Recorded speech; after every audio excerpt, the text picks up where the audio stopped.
So you're probably wondering what has possessed me to hop onto the dreaded 405 freeway, which cuts through Los Angeles north to south, south to north. I'm heading up to Thousand Oaks. Why am I doing this during the early rush hour? Beats me. No, actually, I know why. It's because of records.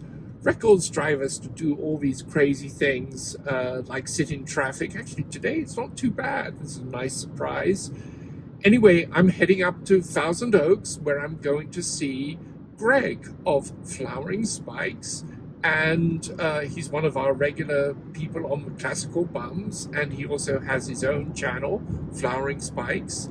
And the thing is, a few months ago, he opened a brand new record store, which I have yet to visit. So today I'm visiting for the first time, and actually it's the first time that I'm meeting him in person. We've only ever spoken on the phone and spoken virtually, which is how mostly people seem to connect with each other these days. But we're actually going to meet in person. And also there, which I'm very excited about, is to see my pal Michael Muller of Noted and Archive. That's his YouTube channel. And Michael is also a very successful performing musician and composer, and is just back briefly from a tour he's doing in Europe and actually Japan, I believe he's been in. And so we're all going to catch up, and it's going to be great fun.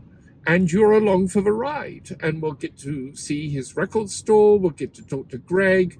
He's going to tell us all about his philosophy of life and the meaning of life. No, I'm just kidding. We're just going to chat records. So now I'm going to keep my eyes on the road as we come over the hill of the Sepulveda Pass. We're just going past the Skirball Center, where I used to put on lots and lots of radio drama shows back in the day. And we're coming down into the dreaded San Fernando Valley, which is known to locals as the Valley of the Shadow of Death. No, I'm just kidding. Well, I call it that sometimes, depending on the traffic and how hot it is. But anyway, here we go. I'll see you soon.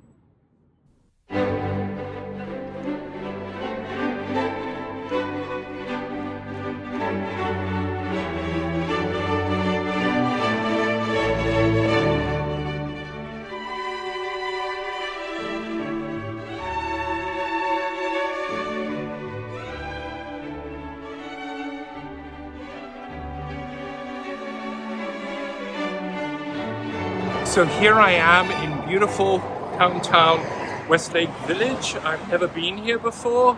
Walking towards Greg's record store, and we've got some pretty interesting shops around here. That looks fun. It looks like a good bar. I'll have maybe go there later.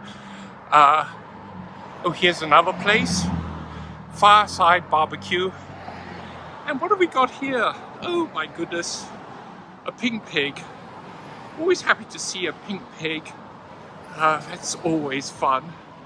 Now there's Greg's store, but actually before I go in, what I really want to check out, oh, this is just sad, isn't it? The Great British Store, British Fair, and gifts imported from the UK. Oh my God, look at all the teacups.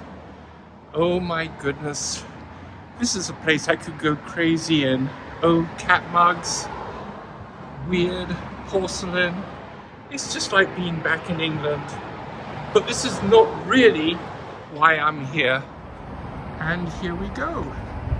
Here's Greg's store, Flowering Spikes. We've got to get him to tell us the reason why it's called that. Buy, sell, trade. Oh, that's a really cool poster. And here we go. He is expecting me. Oh, here we have these the two reprobates. What are you doing here? Oh, I have no idea. I just thought I'd drop by. This is Greg, the owner and proprietor, and his comrade in arms, or should I say in mischief. This is the great Michael Muller, who we all know and love. Hi, Michael. Hello. It's actually a great feeling to walk in here, and there's a mirror, kind of like the wonderful French film Orphée, you could just go into it and push your hand and go right through into the underworld.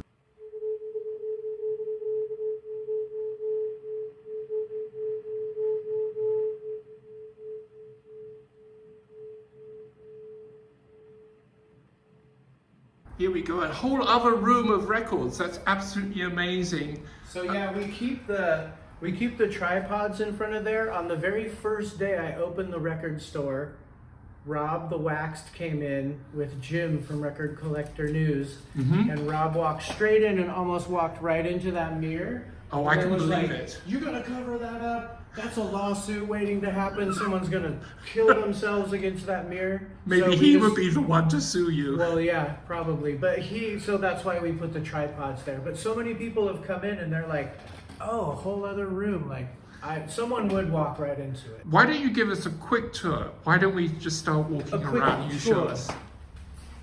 New Arrivals Jazz. This is just jazz that comes in, that walks in the door. This is a great record, Jazz Portrait of Charlie Mariano. Actually redone by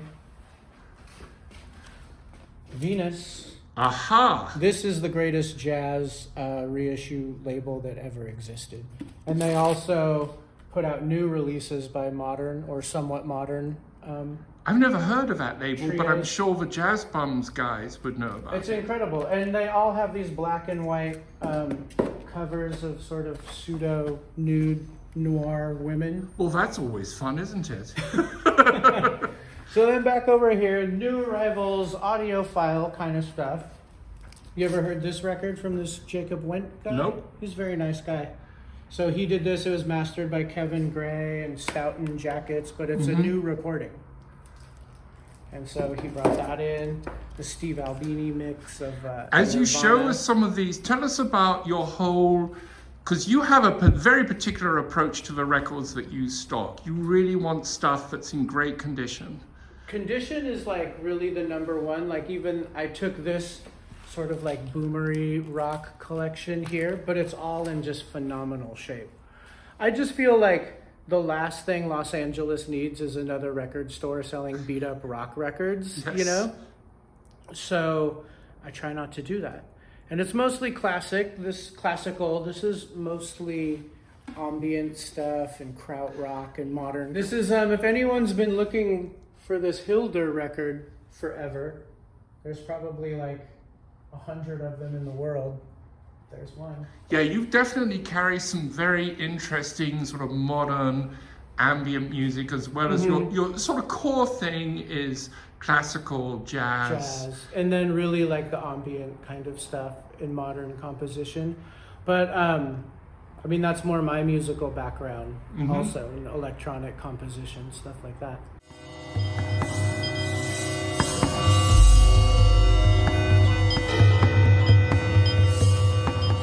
But all the records, you play grade them, you clean them. We wash them, we re-sleeve them. So everything, even like these rock records, you know, they're still like in there, in like a nice sleeve. Yeah, I mean, that looks great. Have you ever seen a clean copy of this? No, never. No, never. Never. I have the reissue somewhere buried. I mean, I have yet to actually thumb my way through this, but it's unbelievable. We have super analog disc, MoFi, analog phonic reference recordings, the Venus, here's the original source, Lyrida, the greatest unspoken of classical. I am a passionate collector of Lyritas, that is, and I'm already seeing a couple that I may have to acquire. Existed. I love these the records. whole back series. This record right gorgeous. here, Yeah. top 10 greatest records I've ever heard in my life. Wow. Don't have that one. No one would ever know. And then we go alphabetical. Then we go alphabetical. I also included every composer's first name because no one does, and that drives me crazy, you know? It's always just Berlioz, Bizet, you know, why not give them their whole name? Yeah. So yeah, alphabetical all through here. All the way around. Then you go, Schubert, Sibelius. I love Sibelius, probably my favorite composer. Yeah, I've really gotten into Sibelius I have in tons my of old Sibelius. age. I'm going to make a video about 4 because 4 is my favorite Sibelius. It's a fantastic symphony. It's probably my favorite And too. we have like some rare, like you don't see this one all the time. Never seen that before. Is that No. Berglund conducting? Yeah. Did I see his name? But it's on Decca. Yep. Good heavens, I've never even heard of that. Yeah, look at, there's the good Sibelius up there. Yeah, The the Moselle The set. UK Moselles. I have them only in the box set. I don't have the and then original the white. bronze Kubelik. Yes. I'm missing 4. So if anyone has 4, let me know. And then if I get all 4 of them, I'll take them off the wall and I'll put them back in my personal collection. And that will be that. So yeah, coming through here, then soloists. Although I've been selling, the soloists always sell. Yeah. So this was like many sections that's now been compressed down. But Grumio, Heifetz, Menuhin, Milstein, Oistrakh, Penogorski, Starker, Shearing, Szigeti, Rostropovich. Do you have a favorite violinist if you had to pick just one? If I had to pick just one, I would choose Oistrakh. Okay, good Number choice. 2, I would choose Milstein.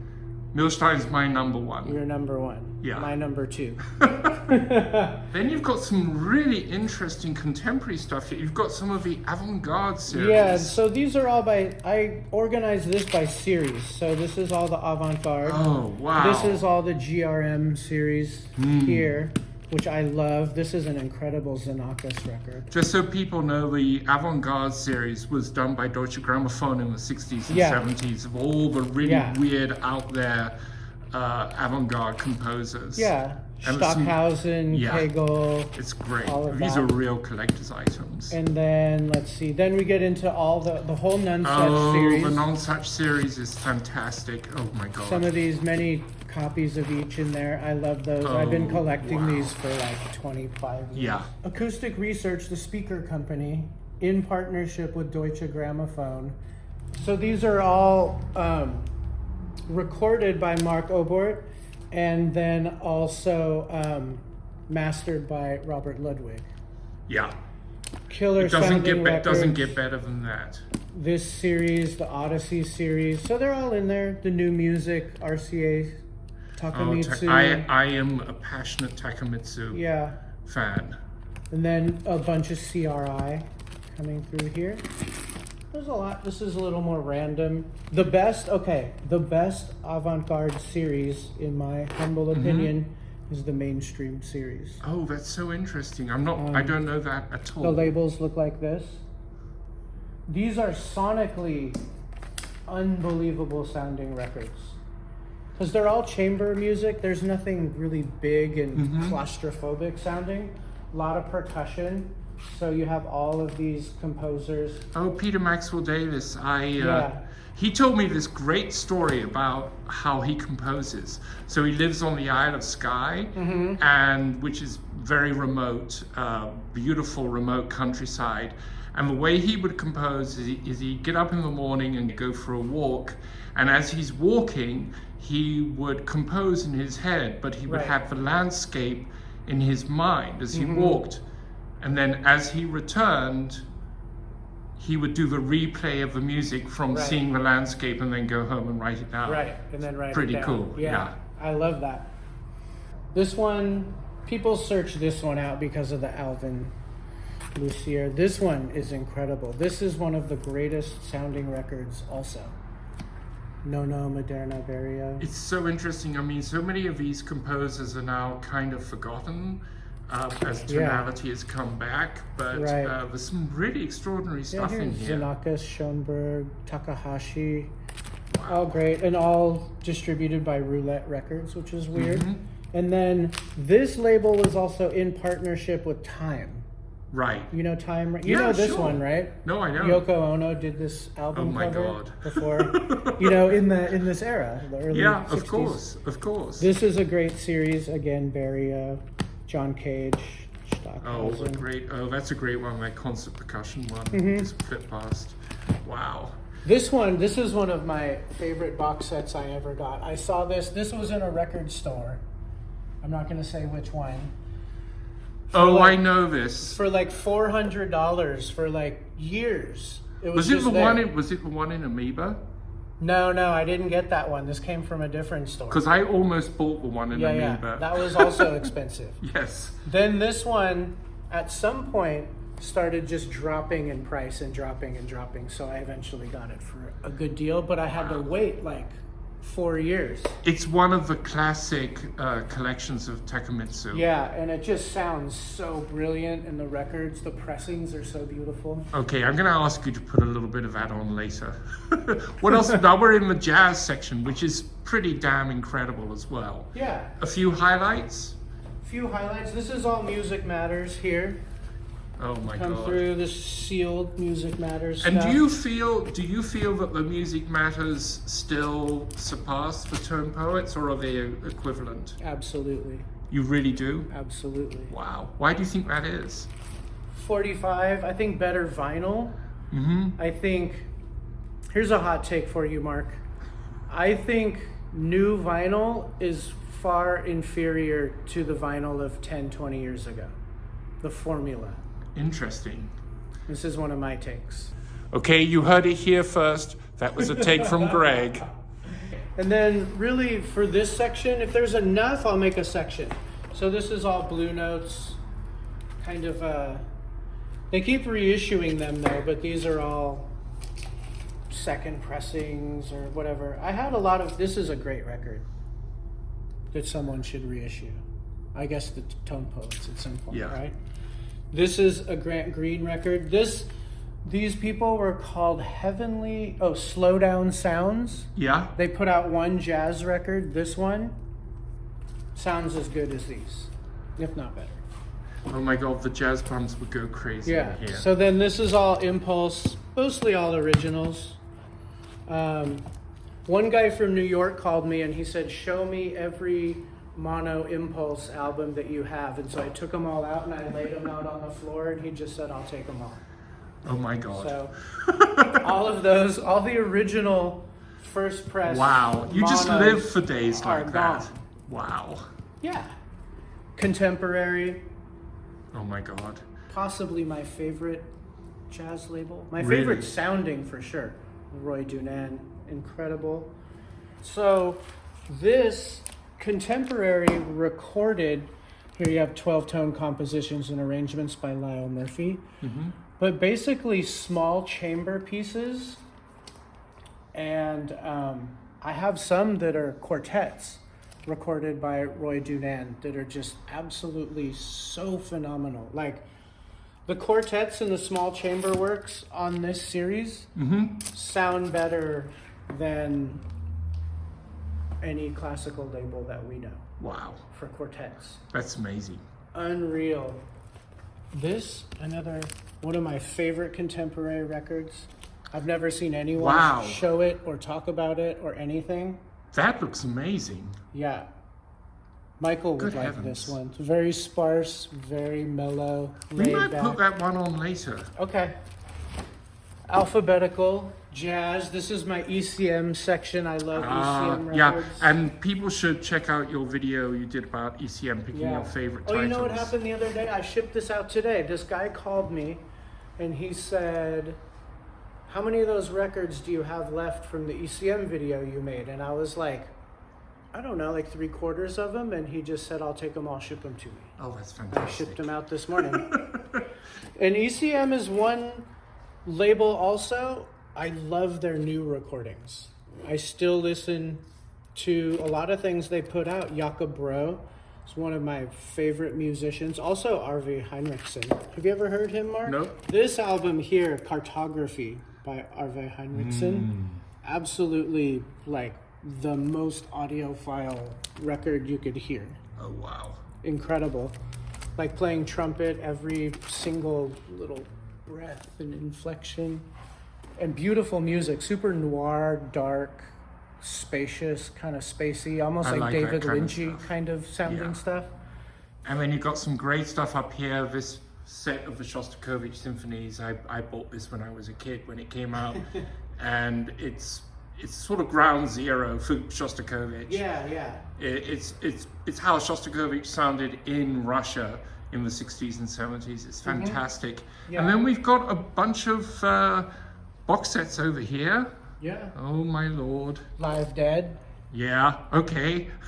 We know where your sympathies lie. Live Dead. I'm not selling this, I just like to listen to these. This is the whole Prestige Analog Productions series that's in there. I figure I just leave them. I just keep them for myself. Yeah. This, the whole Haydn Decca Dorati cycle. Got quite a few of those. They're absolutely classic. They're about to come out in a beautiful remastering on CD. I keep threatening to listen to all 104 symphonies or whatever. Yeah, that would be substantial. Another thing that's great about this store is we've got this really epic sound system, and then you've also got a really nice selection of art books. Yeah. It's just a fantastic vibe. Yeah, I might hook these back up, these infinities. But Yeah, that's what you had before. I had these in my listening room at home, and then I brought them here, and I just feel like they need more room to breathe than this straight shot of a room. So I had these clips in my painting studio sitting around, and I brought them here, and I feel like they just kind of fit the room better. Yeah. Even though these are far superior speakers. Yeah.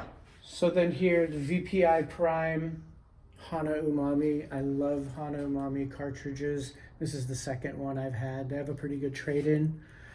Manly Chinook with some NOS Telefunken tubes in there.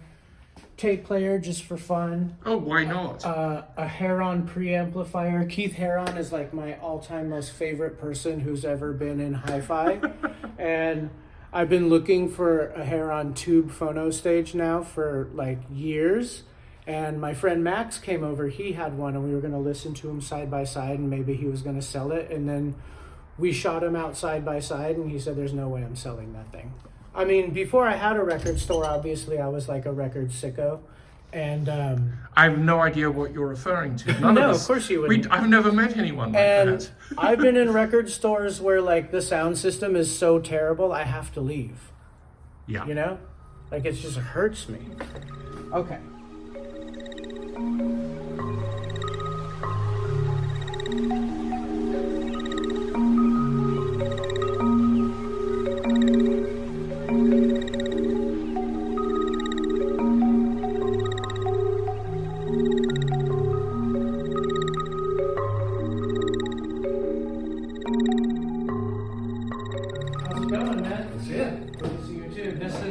My friend Mark. Hello, nice to meet a customer. Yeah. So you've been here before? I have. I've been here several times. I And came you've here spent money. Greg opened his shop, and I've found lots of great pieces of vinyl here. What's your area of listening? Maybe? My tastes are eclectic, so mostly classic jazz, contemporary classical, some world music, ethnographic music, you almost might say.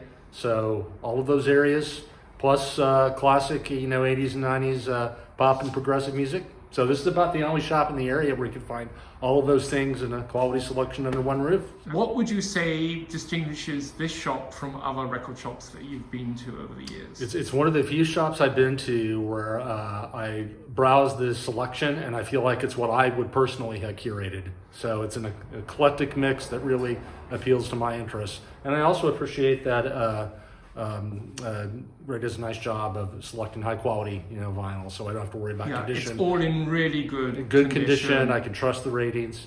Someone has asked me, it's Neil Young's birthday in 4 days, 5 days, to pick out a couple of records for Neil. Wow. And so I selected this, Harmonica Blues.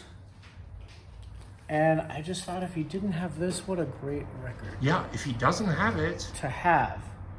But And if he does have it, he may not have it. Which edition is that? He doesn't have the Analog Productions double 45 version, probably. Right. So No, there I you think go. those are two great Those are good choices. selections? I think those are two great choices. What do you Okay. think, Michael? Would you agree? Yeah, gotta go for the classic American folk.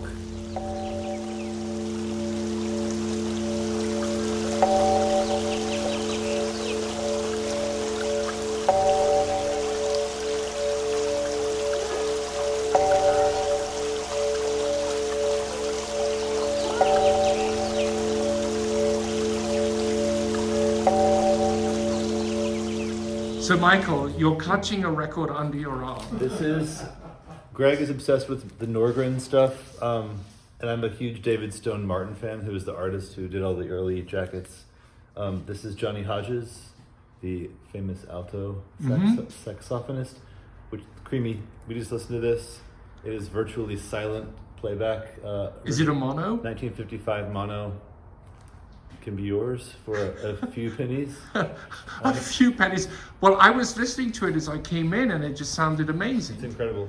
Michael is just back from touring. Where are you back from? Did a European tour. Yeah. And just off the jet, little jet lag tonight.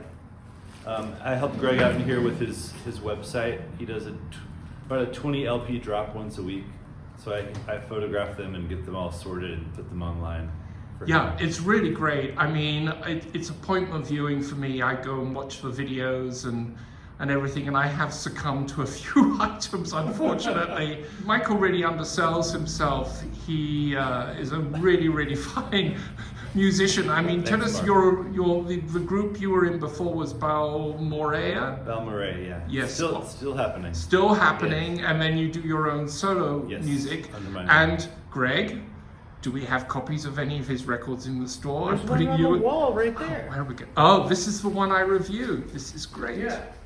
Doesn't it just look so great next to Hiroshi Yoshimura? It absolutely looks fantastic. I gave a rave review to this album in Tracking Angle. Go look it up. Thank you. My pleasure. So show us what you've got there, Michael. I just picked two today that I've always looked for but never had.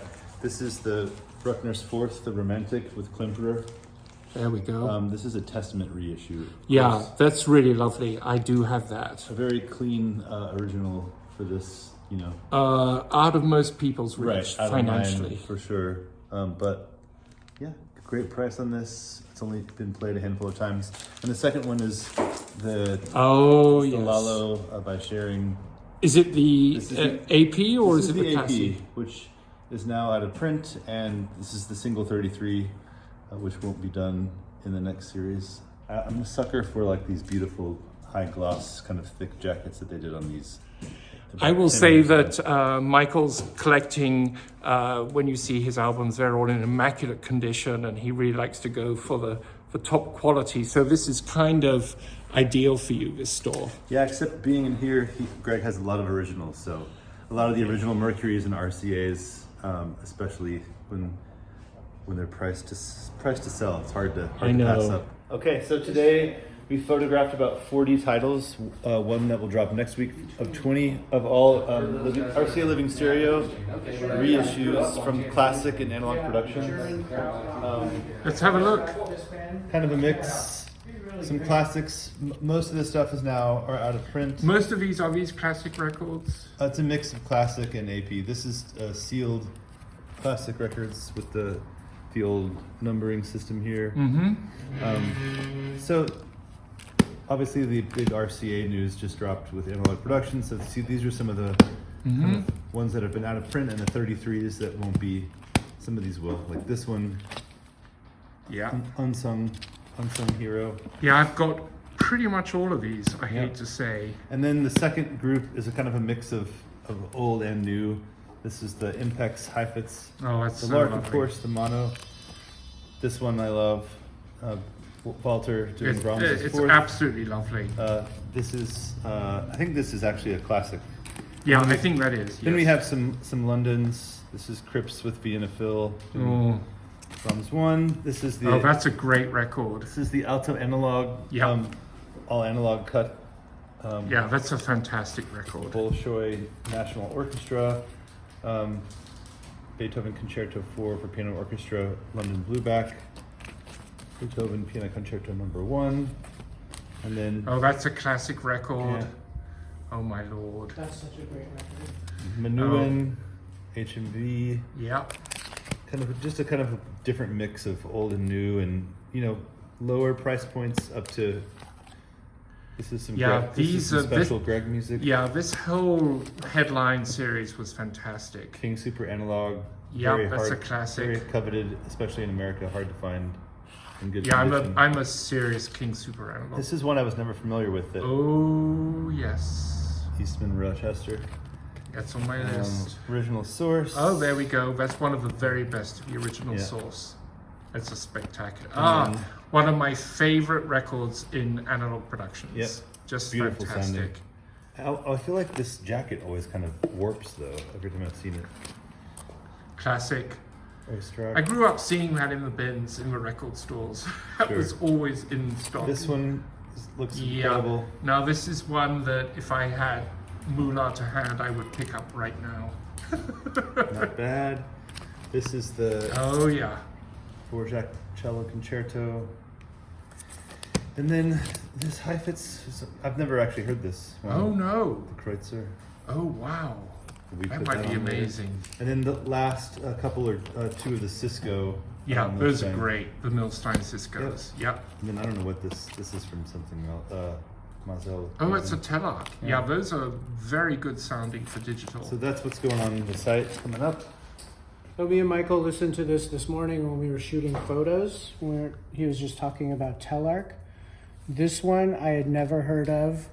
I almost didn't expect much of it.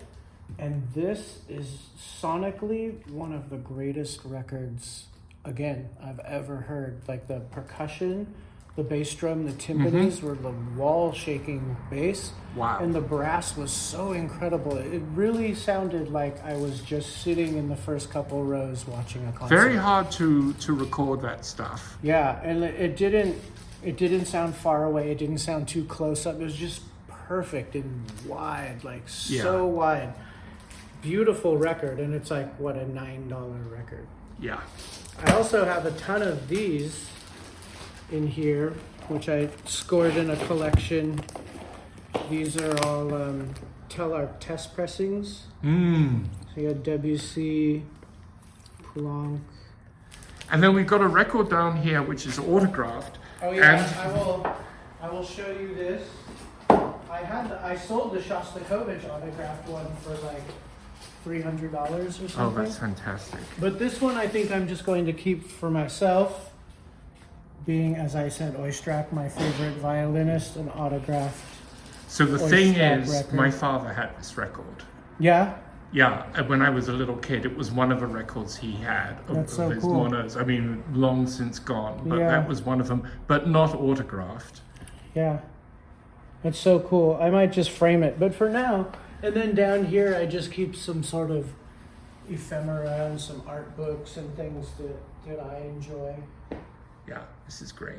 And I should mention that this beautiful artwork on the walls is also Greg's. He had this whole other life as an artist and as a rock musician, amongst other things, and as a chef, I believe. And as a chef. Yeah, Indeed. so some words to leave our viewers with. Well, I've always thought it would be nice to open a record store, and I didn't really think that I would do it. And since I have opened the shop, obviously it's like selling records is great and making money is great and all of that. But the people that I've met are so interesting and cool and brilliant, and it's like everyone I meet is just one of us, you know, just another person who's like us, who loves records and collecting classical vinyl and jazz vinyl. And one thing I think is a lot of audiophile type people, we do all of this alone. Yes. You know, it's a very like insulated experience that we go home and we shut the door and we listen to music and whatever. And it's been so cool to meet so many other people like that. And I'm going to start to have some listening parties here too, and take all of us and put us all in one room, all the hermits in one room together, and see how that goes. I was kind of waiting for it to get dark, like at this time, so Yes. we're not doing it in the sun or whatever. And then right when I close the shop at like 6, I think we'll start doing it, maybe in a month or so. It's a great idea, and it's a really great space. Yeah, and have some wine, have some whiskey, whatever. We'll get the infinities back out. This is fantastic. Well, thanks, Greg, for this tour. And now we're all off to the bar. We're off to the something bar. to eat and something to drink. Cheers. Bye-bye. Cheers.